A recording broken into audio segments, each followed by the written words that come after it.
It started as just another quiet afternoon in the park. Mr. Johnson, a retired school teacher, enjoyed his daily walk, nodding politely to strangers as he passed. But today was different. A group of teenagers, laughing and egging each other on, decided to make him their target. They followed him, throwing insults, mocking his slow steps, and even trying to trip him. To them, he was just an old man, an easy victim. What they didn't know was that Mr. Johnson wasn't just any elderly man. Decades ago, he had trained in martial arts, mastering techniques most would never dream of. He had fought in tournaments, studied under grandmasters, and dedicated years to the discipline. But those days were behind him, or so he thought. As the teens pushed further, testing his patience, something changed in Mr. Johnson's eyes. The moment they crossed the line, they had no idea what was coming next. Mr. Johnson took a deep breath, steadying himself as the laughter around him grew louder. The teenagers had no idea they were toying with someone who had spent years mastering patience, balance, and control. He had walked away from that life long ago, choosing peace over conflict, but old instincts never truly fade. One of the boys, a tall kid with a cocky grin, stepped closer, blocking his path. "Where you going, old man?" he sneered. The others chuckled, waiting to see what would happen next. Mr. Johnson simply looked at him, his expression calm, unreadable.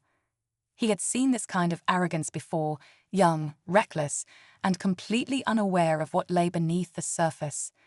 He could feel the energy shifting, the tension tightening like a coiled spring. He didn't want trouble, but something told him these kids weren't going to back down. And if they pushed any further, they were about to get a lesson they'd never forget.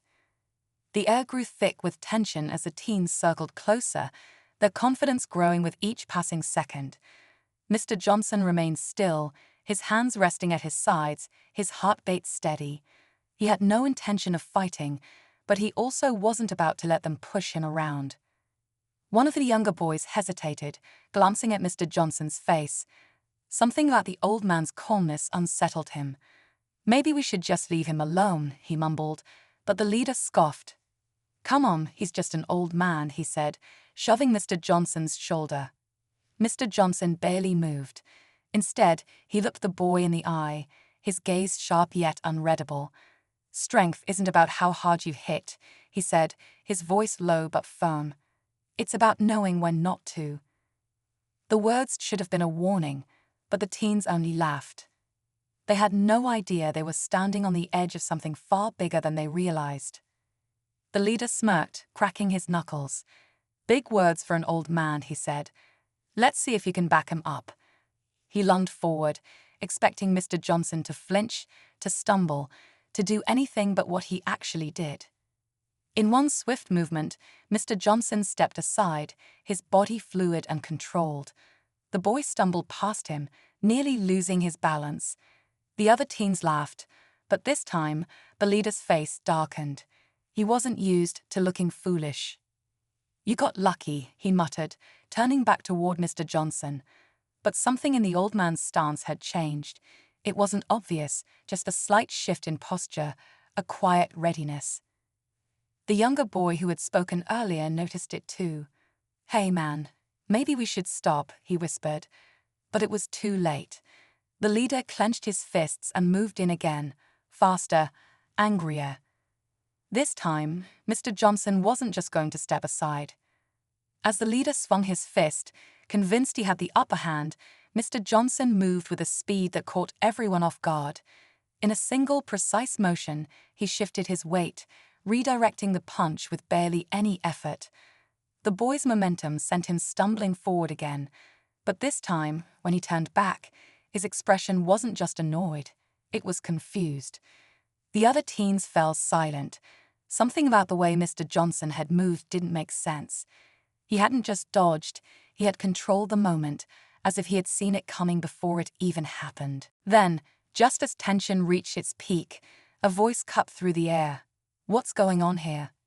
Everyone turned. A man in a crisp uniform was walking toward them, Officer Reynolds, a local cop who had patrolled the neighborhood for years. The teens immediately tensed, But what none of them knew was that he recognized Mr. Johnson instantly, and what he said next would change everything. Officer Reynolds stopped a few feet away, his eyes locking onto Mr. Johnson. For a moment, there was silence. Then, to everyone's surprise, the officer gave a small nod. "Master Johnson," he said, his voice filled with respect, "it's been a long time." The teens exchanged confused glances. "Wait, what?" the leader muttered. The officer turned to him, his expression serious. "Do you have any idea who you're messing with?" he asked. "This man trained some of the best martial artists I've ever seen. Even some officers at our academy learned from him."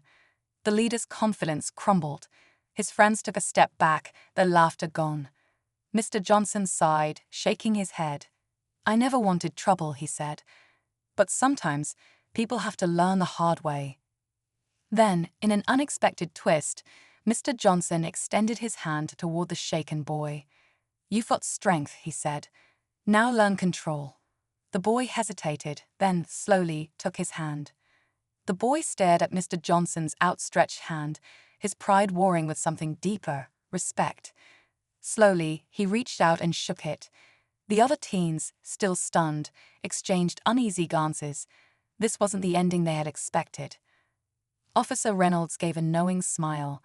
"Consider this a lesson," he said. "Real strength isn't about proving yourself, it's about knowing when to walk away." Mr. Johnson nodded, his eyes calm but firm. "You all have potential," he said. "Don't waste it on foolishness." The group stood there, absorbing his words. Then, without another word, they turned and walked away, quieter than before. The leader glanced back once, something unreadable in his expression, before disappearing down the street. As the sun dipped lower in the sky, Mr. Johnson sighed and continued his walk. He had faced many battles in his life, but sometimes the greatest victories weren't won with fists, but with wisdom.